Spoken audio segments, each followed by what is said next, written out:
As long as I stood inside that square until 5:30, the man would give $50 to a fresh graduate like me. I thought he was joking. But the next second he turned to leave and look for someone else. I panicked and grabbed him, saying I would do it. Then I stepped into the square with both feet. The man smiled with satisfaction. But I had no idea this square would trap me for life. At 5:30, the man showed up with $50. I was thrilled. I never knew making money could be so easy. Then the man offered me a full-time position. The pay went from $50 to $200, and the job was still just standing in the square. I agreed without hesitation. The next day, I showed up early for work. My classmates invited me to a skateboarding contest. I really wanted to go, but I was stuck at work, so I had no choice but to decline. When no one was around, I lifted my right foot trying to step out of the square, but I was afraid of losing my high-paying job. So after lightly touching the ground outside, I pulled my foot back. I thought no one would notice. But that night I waited and waited. The man never came to pay me. I realized this was the cost of breaking the rules, so I left in disappointment. The next day I returned to the square for work. A thief stole a wallet. A disabled woman begged me to chase him, but my job didn't allow me to step out of the square. So I watched helplessly as the thief ran away. When it was time for payment, I finally tried to speak up.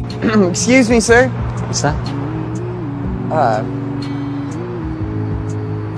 Never mind. You good? Yeah, we're great. Never mind, thank you.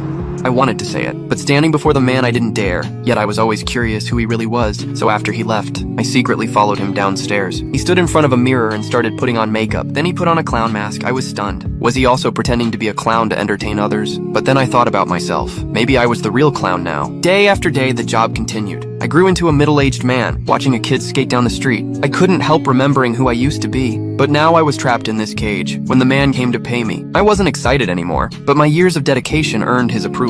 He offered me a 30% raise and moved me to a bigger square with a much wider view. The sudden reward made me emotional. The dull job suddenly felt motivating again. Decades passed. My face was covered in wrinkles. My salary reached $2,000. But this time, as the man was about to leave, I told him I wanted to quit. It's been a pleasure working with you.